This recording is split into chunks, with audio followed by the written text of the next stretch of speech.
सूर्य सा प्रकाश फैला जग में उनका नाम, साधु संग की धारा में चमके श्री राम कृष्ण।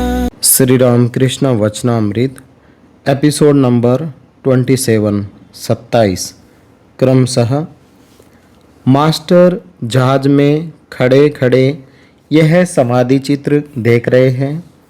वे दिन के 3 बजे केशव के साथ जहाज पर चढ़कर कलकत्ते से आए हैं। बड़ी इच्छा है श्री रामकृष्ण और केशव का मिलन। उनका आनंद देखेंगे और उनकी बातें सुनेंगे। केशव ने अपने साधु चरित्र और वक्तृता के बल से मास्टर जैसे अनेक वंगीय युवकों का मन हर लिया है। अनेकों ने उन्हें अपना परम आत्मीय जानकर अपने हृदय का प्रेम समर्पित कर दिया है। केशव अंग्रेजी जानते हैं, अंग्रेजी दर्शन और साहित्य जानते हैं। फिर बहुत बार देव देवियों की पूजा को पौत्तलिकता भी कहते हैं। इस प्रकार के मनुष्य श्री रामकृष्ण को भक्ति और श्रद्धा की दृष्टि से देखते हैं और बीच बीच में दर्शन करने आते हैं। यह बात अवश्य विस्मयजनक है। उनके मन में मैल कहाँ और किस प्रकार हुआ, यह रहस्य भेद करने के लिए मास्टर आदि अनेकों को कौतूहल हुआ है। श्री रामकृष्ण निराकारवादी तो हैं, किंतु साकारवादी भी हैं। ब्रह्म का चिंतन करते हैं और फिर देव देवियों के सामने पुष्प चंदन से पूजा और प्रेम से मतवाले होकर नृत्य भी करते हैं। खाट और बिछौने पर बैठते हैं। लाल धारीदार धोती, कुर्ता, मोजा, जूता पहनते हैं, परंतु संसार से स्वतंत्र हैं। सारे भाव सन्यासियों के से हैं, इसलिए लोग परमहंस कहते हैं। इधर केशव निराकारवादी, स्त्री पुत्र वाले ग्रही है। अंग्रेजी में व्याख्यान देते हैं, अखबार लिखते हैं, विषय कर्मों की देखरेख भी करते हैं। केशव आदि ब्रह्मा भक्त जहाज पर से मंदिर की शोभा देख रहे हैं। जहाज के पूर्व और पास ही बंधा घाट और मंदिर का चांदनी मंडप है। बाईं ओर चांदनी मंडप के उत्तर 12 शिव मंदिर में से 6 मंदिर हैं। दक्षिण की ओर भी 6 मंदिर हैं। शरद के नील आकाश की पृष्ठभूमि पर भवतारिणी के मंदिर का कलश तथा उत्तर की ओर पंचवटी और देवदार वृक्षों की शिरोभाग दिखते हैं। एक नौबत खाना बकुलतला के पास है और काली मंदिर के दक्षिण प्रांत में एक और नौबत खाना है। दोनों नौबत खानों के बीच में बगीचे का रास्ता है, जिसके दोनों ओर कतार के कतार फूलों के पेड़ लगे हैं। शरतकाल के आकाश की नीलिमा श्री गंगा के वक्ष पर पड़कर अपूर्व शोभा दे रही है। बाहरी संसार में भी कोमल भाव है और ब्रह्म भक्तों में भी कोमल भाव है। ऊपर सुंदर नीला अनंत आकाश है, सामने सुंदर ठाकुरबाड़ी है, नीचे पवित्र सलीला गंगा है, जिसके किनारे आर्य ऋषियों ने परमात्मा का स्मरण मनन किया है। फिर एक महापुरुष आए हैं जो साक्षात सनातन धर्म है। इस प्रकार के दर्शन मनुष्य को सर्वदा नहीं होते। ऐसे समाधिमग्न महापुरुष पर किसकी भक्ति नहीं होगी? ऐसा कौन कठोर मनुष्य है जो द्रवीभूत न होगा?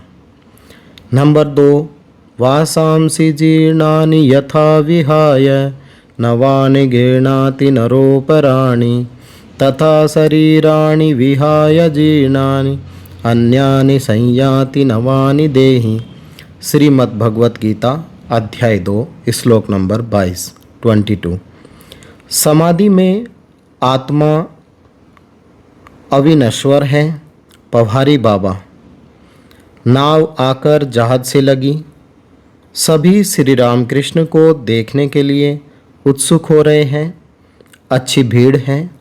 श्री रामकृष्ण को निर्विघ्न उतारने के लिए केशव आदि व्यग्र हो रहे हैं। बड़ी मुश्किल से उन्हें होश में लाकर कमरे के भीतर ले गए। अभी तक भावस्थ हैं। एक भक्त का सहारा लेकर चल रहे हैं। सिर्फ पैर हिल रहे हैं। कैबिन घर में आपने प्रवेश किया। केशव आदि भक्तों ने प्रणाम किया, किंतु आपको होश नहीं। कमरे के भीतर एक मेज और कुर्सियां हैं।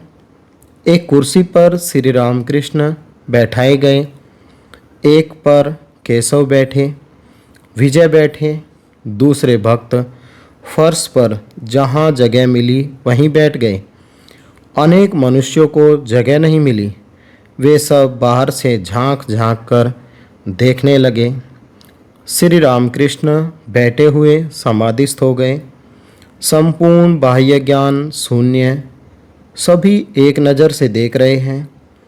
केशव ने देखा कि कमरे के भीतर बहुत आदमी हैं और श्री रामकृष्ण को तकलीफ हो रही है। विजय केशव को छोड़कर साधारण ब्रह्म समाज में चले गए हैं और उनकी कन्या के विवाह आदि के विरुद्ध उन्होंने कितनी वक्तृताएं दी हैं। इसलिए विजय को देखकर केशव कुछ अप्रतिभ हो गए। वे आसन छोड़कर उठे।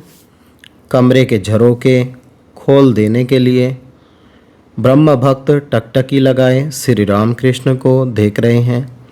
श्री रामकृष्ण की समाधि छूटी, परंतु अभी तक भाव पूरी मात्रा में वर्तमान है।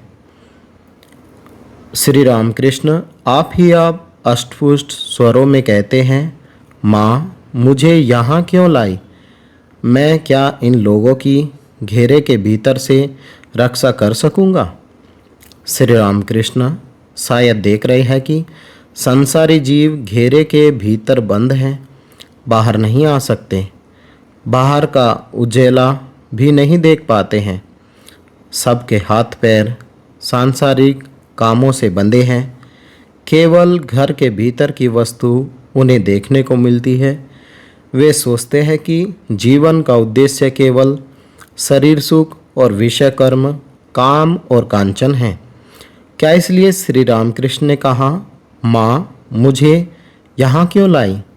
मैं क्या इन लोगों की घेरे के भीतर से रक्षा कर सकूँगा? धीरे धीरे श्री रामकृष्ण को ब्रह्मज्ञान हुआ। गाजीपुर के नील माधव बाबू और एक ब्रह्म भक्त ने पवहारी बाबा की बात चलाई। ब्रह्म भक्त, महाराज इन लोगों ने पवहारी बाबा को देखा है। वे गाजीपुर में रहते हैं। आपकी तरह एक और है। श्री रामकृष्ण अभी तक बातचीत नहीं कर पा रहे हैं, सुनकर सिर्फ मुस्कुराए।